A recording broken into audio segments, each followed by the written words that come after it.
Oh, hello, hello. There we go. That's better. What's up?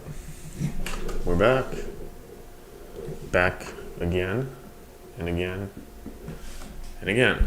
We are back Wednesday, the day after Election Day. And, still adjusting my mic. Hello. Yeah, it's getting. Hello. There we go. Okay. So, it's today, Wednesday, and we're here for morning meditation. So, thank you for tuning in. I appreciate you coming. Let me adjust the temperature on this light. There we go. So, no news from yesterday, and I kind of expected that. I'm sure you did too. You know, I was just thinking, before I start meditation, I like to usually have something to talk about, something to say. It's not like it's necessary, but I don't know, ego maybe. And I was just thinking that for me, like, I don't think Christmas is going to be that big of a deal this year. It wasn't last year, but this year it's going to be like even less of a big deal because, well, basically I subtracted a lot of the old stuff, so I'm not going to be doing that stuff anymore. And what I was thinking is like, well, since that tradition is gone, since that past behavior is gone, I wonder if there's anything analogous to it for people like me. And I think there's a lot of people like me out there. I think people like me watch the news a lot, pay attention to politics and shit like that. And then I was thinking, you know, I think that now, mythologically, Election Day is being kind of like Christmas is like being replaced by Election Day for like adults, right? Because if you think of how much exhilaration, like how much emotion, how much energy Christmas generates for anybody over the age of like, I don't know, 16, maybe, well, at least 22, right? For anybody over the age of 22, Christmas is like, I mean, it's cool, like it's fun, but it's like another day, you know. And Election Day only comes around once every 4 years, and now that's something you really gotta wait for, right? Like you don't just have to wait a year for it; you gotta wait 4 years for it, and then if you're naughty, you might not even get the thing you wanted. Yeah. I didn't even think about it that far, but it makes sense now. Um, I think that I think there's more to this reality show that we see that's going on than we're being tuned into, right? And I've always suspected this, but and I don't know how much of it is conscious. This is the thing that always gets me because you know, you could talk to somebody and you could really believe that they know in their heart what they're doing, and they really don't, right? And so some people are so bought into the cognitive dissonance that they truly, truly, truly lost touch with the truth. And so I never know what the truth is, and so that always makes me wonder, like, you know, how wrapped up in this reality distortion tunnel are we, right? You know, people talk about Steve Jobs, how he had a reality distortion tunnel. Well, now we all have our own, right? And what I wonder is how far back does that go? How do we know that we haven't how do we know that we haven't been manipulated for 500 years? You know what I mean? How do we know that we haven't been manipulated for generations? Right? Like we would like, to me, when I think about this, the way I see it, I'm like, well, consciousness can't go that far, right? Like one person dies eventually, and so how can somebody like continue doing something after their death? And it's funny because if you look at like any fucking TV show that has to do with like I don't know, superheroes or mythology or anything like that, there's always the idea of the evil, like the Illuminati. There's always the idea of like the evil people that are like trying to like manipulate the world and stay alive, right? They're always trying to like find everlasting life, prolong their life, and then like get what they can out of the world while they're in it. And actually, I think that the Gnostics believe this. And so to me, it's funny because, like I said, I don't know what the truth is, and I like to spitball, and my mind goes to the craziest places, and most people don't feel comfortable even stretching a little bit. And so for me, I always found solace in knowing that even if, like, let's say that thing never happened, at least I know that if that thing was true, right? I covered the gamut, right? And so I'm no longer going to be really surprised by anything, right? Because this is the thing that the mythological mind does, is it tries to find the depths of the mind, right? Like you want to find how far you can go. And for me, just because of the way I was oriented and the way I was brought up, my mind only seemed to go one way, and it could go that way to infinity, right? And so now what I kind of challenge myself to do is make my mind point the other way, right? And it can go just as far, but it's a little bit harder. It seems like, like how it's gravity, right? How if you slip and fall and you're on a hill, like you're probably gonna fall down the hill. That's kind of how I see this. Like you gotta walk up the hill, but you could roll down the hill way faster and easier than you can walk up the hill. And that's kind of how I see it. I see consciousness as an upward spiral, and we're all kind of just walking up it. But my point that I wanted to make about all this is, I hope that you're not buying into this. And I bought into it. Like I'm looking at my Facebook messages or statuses from like the last election, 4 years ago, 3 years ago, 2 years ago. I was totally wrapped up in it. Totally. And actually, I was supporting Trump when he first ran. Yeah. And so for me, it's always interesting because I know for a fact if I was to go back and talk to myself, like that dude wouldn't like me. Right? And I understand why. So it's always it's interesting, but the point is don't get don't get wrapped up in this shit that's going on, because it keeps you from doing the real work of actually making change. And I'm not talking about like change in the world, or volunteering, or feeding poor kids, or feeding the homeless, or what. Like, I'm not talking about that shit. I'm talking about creating the change in yourself, right? And that's the fucking hardest thing to do, man. Like, that shit is so hard. It's so hard. I've always wanted to change. I've always wanted to be better. But I've been actively working on it now for about 4 years, and it's the fucking hardest thing ever, right? Everything about it is hard, and it's a daily practice, right? You have to remind yourself every day that you're not that person anymore, and that you have a new way of being, right?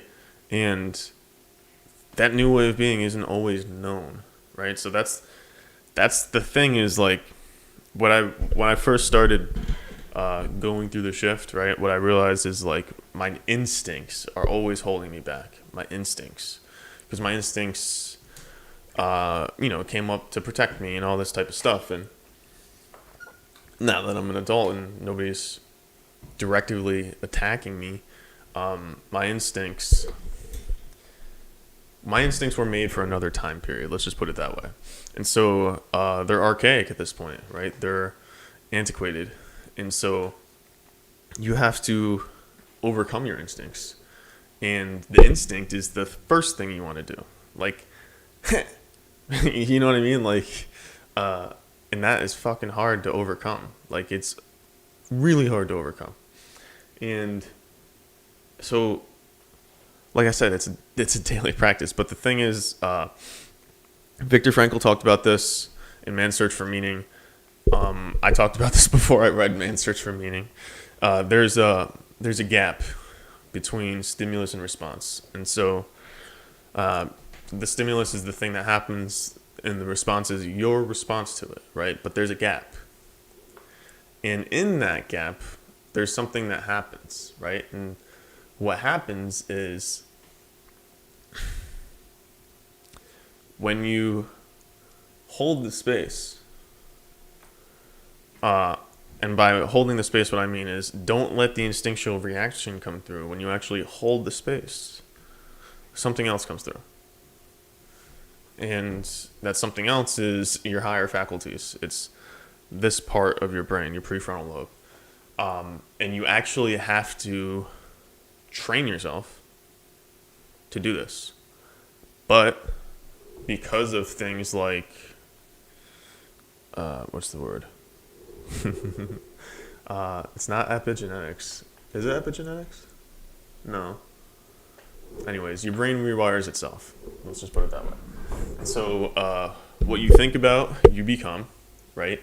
And so if you think about that and you think about trying to hold the space for that something better, then you're literally going to become that something better, right?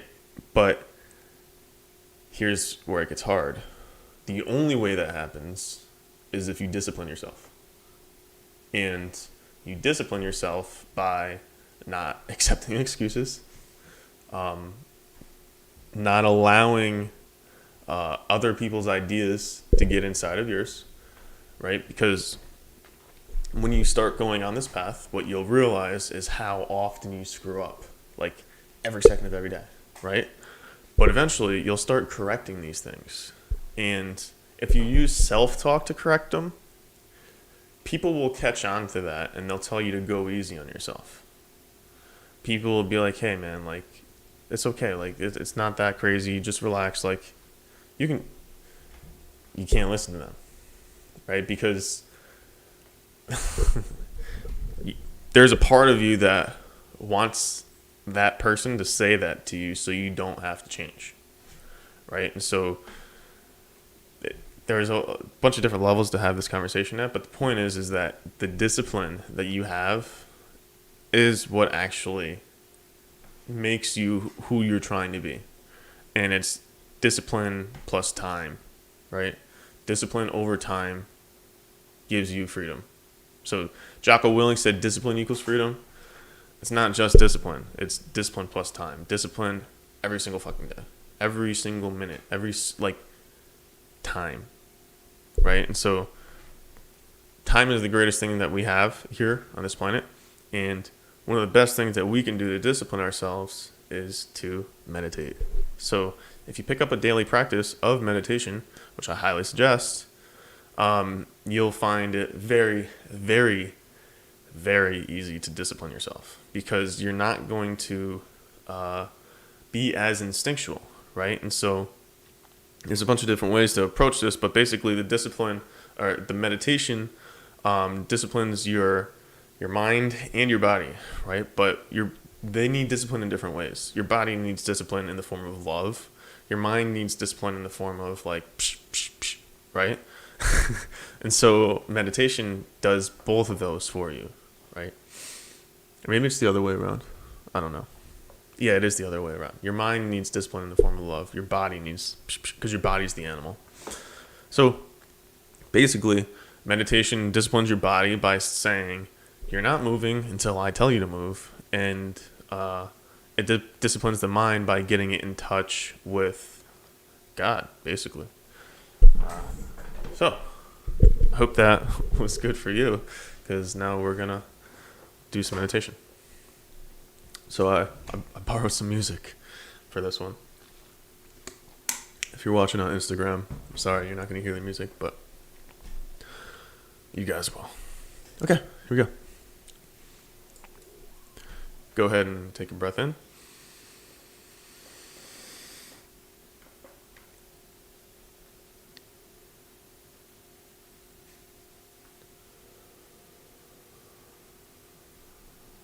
And I'm just going to go ahead and give thanks. Thank you, God, for bringing us all here today together to do this meditation with you. Dear Lord, we hope that this will help us get us in touch with who we truly are, and through that we will understand your love, wisdom, and hope that you have for humanity. With that we pray. Amen. Okay. Take another breath.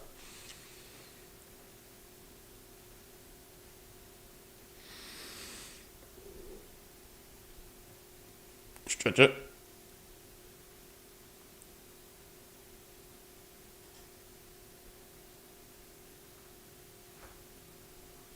Keep stretching. Let it out. Hold it.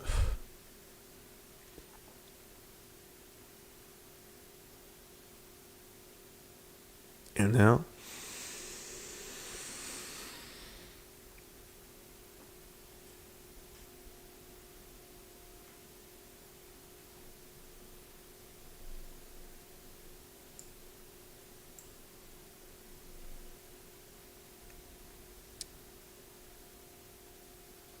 Stretch it.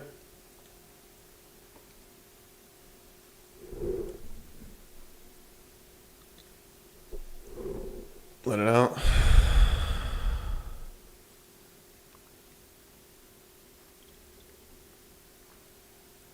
Hold it. Inhale.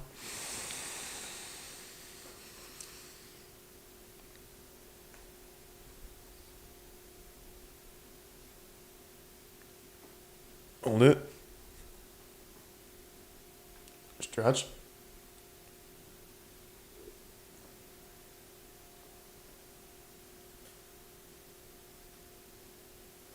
Let it out.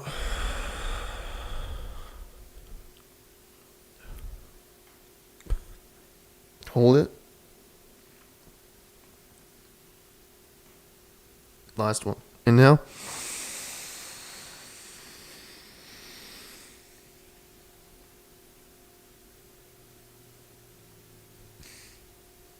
Hold it. Stretch.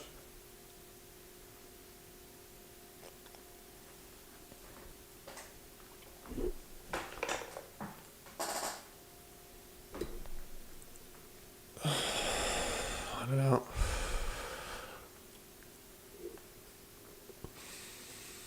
From here, you're going to keep your eyes open. Sit your hands down on your lap. And we're going to proceed with the warrior's meditation. So go ahead and start following your breath through your nose.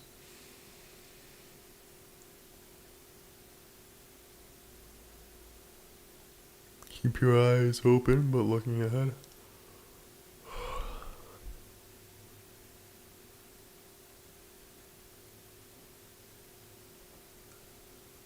Notice the temperature of the air in the room. How it feels going back through your nose, nice and warm. Smell the fresh, clean air.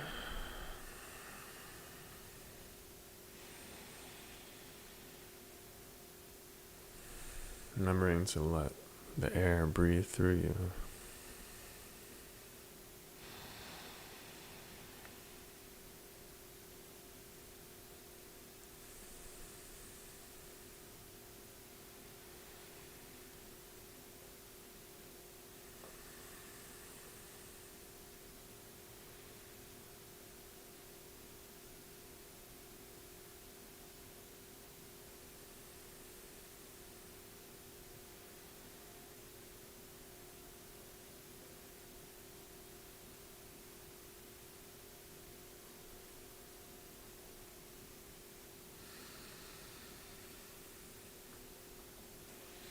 From here, we're gonna move to our eyes.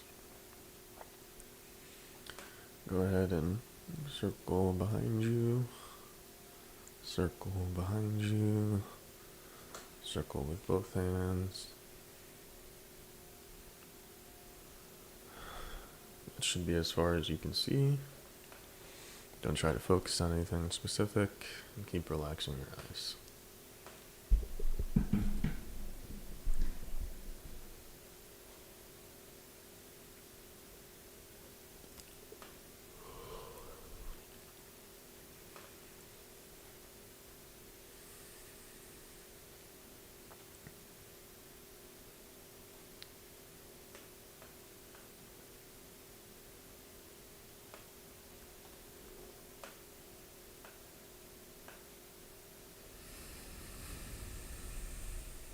Relax your eyes.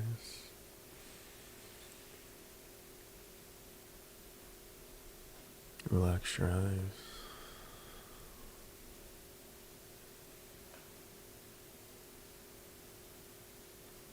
Relax your eyes.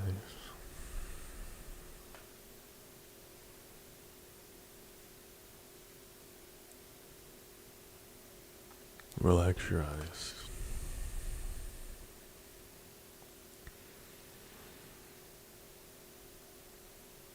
From here, we're going to move to our ears. It should be nice now with this sound coming through.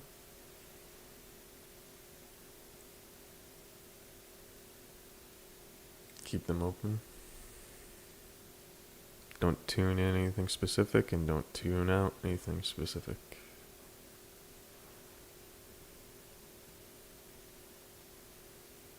We're simply receiving.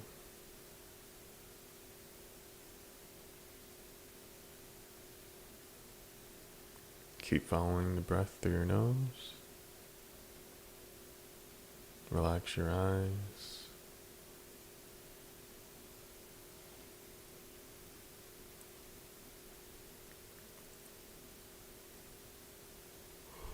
If you yawn, it's okay. You're just clearing energy.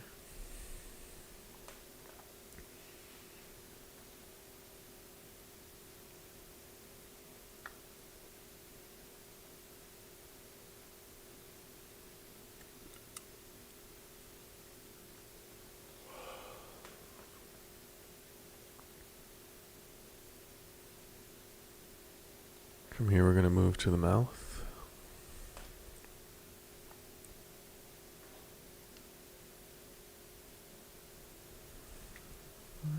Go ahead and taste your mouth. Feel the warmness, the saliva, the moisture, your teeth.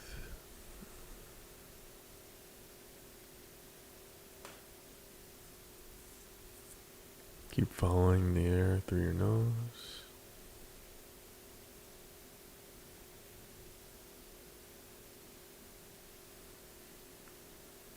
Relax your eyes, open your ears, taste your mouth.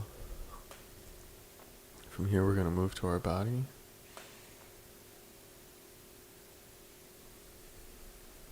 We're going to just feel our body.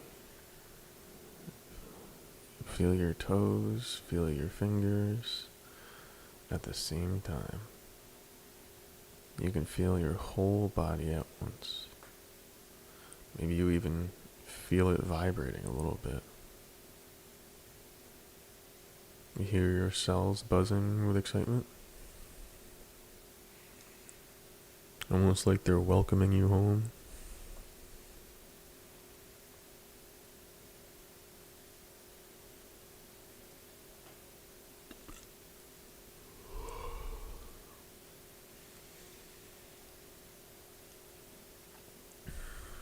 Keep feeling your body. Feel at home in your body. This is your body.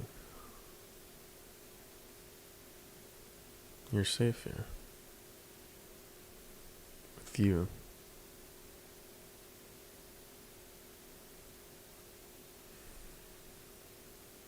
Go ahead and put your hands in your chest.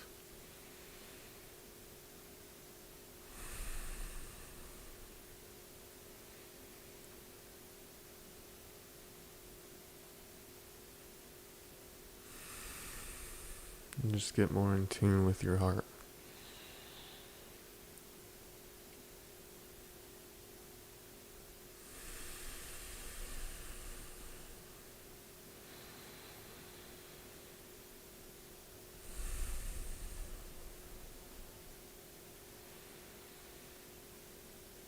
From here, we're going to take this love that we have for ourselves and transform it into a violet ball and send it out to the world. So why don't you go ahead and breathe in, put your hands back down.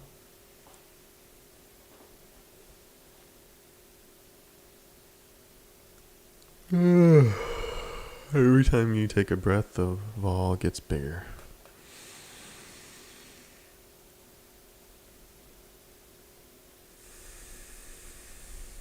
At this point, it's just the size of your body.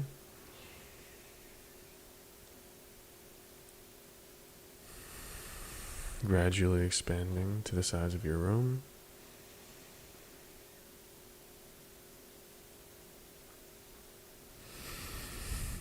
To the size of your building. It's moving pretty fast at this point. Now it's the size of your neighborhood, your block. Now it's the size of your town or your city. From here, it's the size of your state. And now it's the size of your country. And it's all the way around the earth. That was pretty quick, huh? So, from here, what we're going to do is act like we are in the sun, and we're going to hold our hands out. Looks like the color adjusted because the sun moved. So we're going to act like we're in the sun. We're the sun now. We're going to hold our hands out. We are going to picture the violet light above our heads. Go ahead and tap the top of your head. Tap right here. Tap right here. So from here, this violet light, we're going to go ahead and tell the light to point right here. As we do that, the light's going to come closer to us and connect right there. And we are going to act as a higher dimensional channel to send out love to the earth. So, repeat after me. Our hearts are one. Our souls are one. Our will is one. We are one. Our hearts are one. Our will is one. Our souls are one. We are one.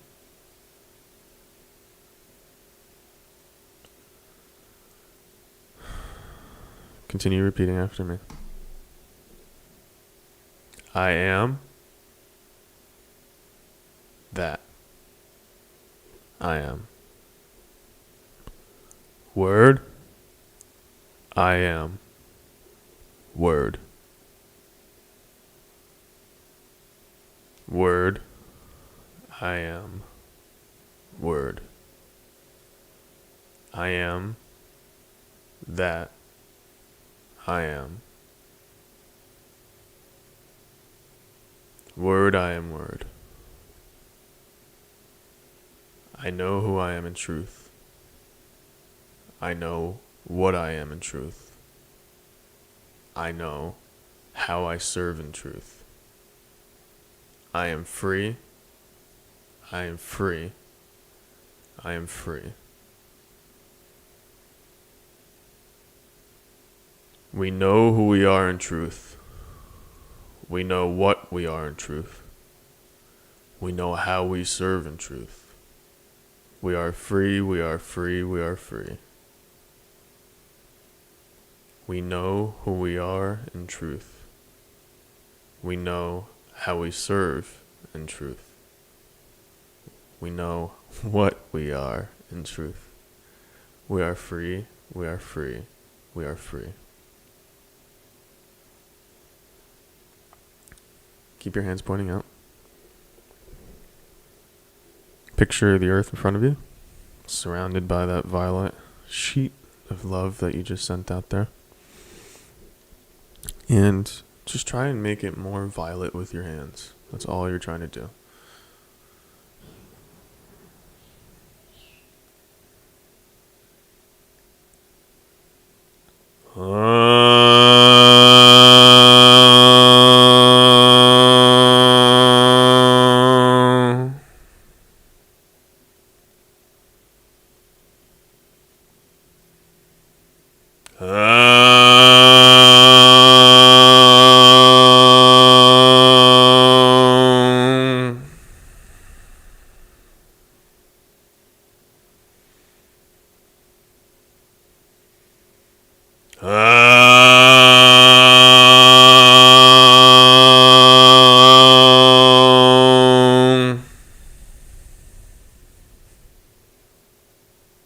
Keep sending it.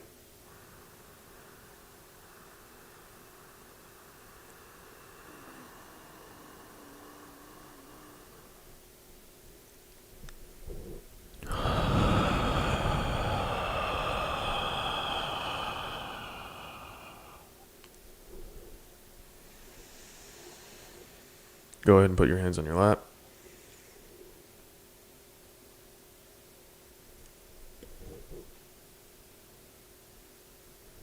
Close your eyes. And let go.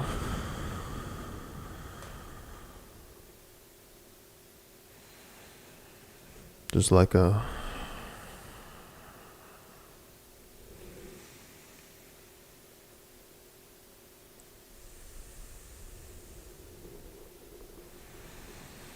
Make believe you're floating in this violet mist of love.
Blessings be to you all.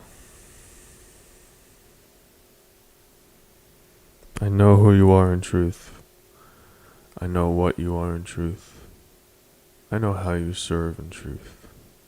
You are free, you are free, you are free. Slowly come back into your body. Wiggle your toes. your fingers, your shoulders. Point your hands downward. Keep your feet on the ground. Make sure your butt is on the ground too, or pointing down. And we're going to send any remaining energy that we have back down to Mother Earth with gratitude.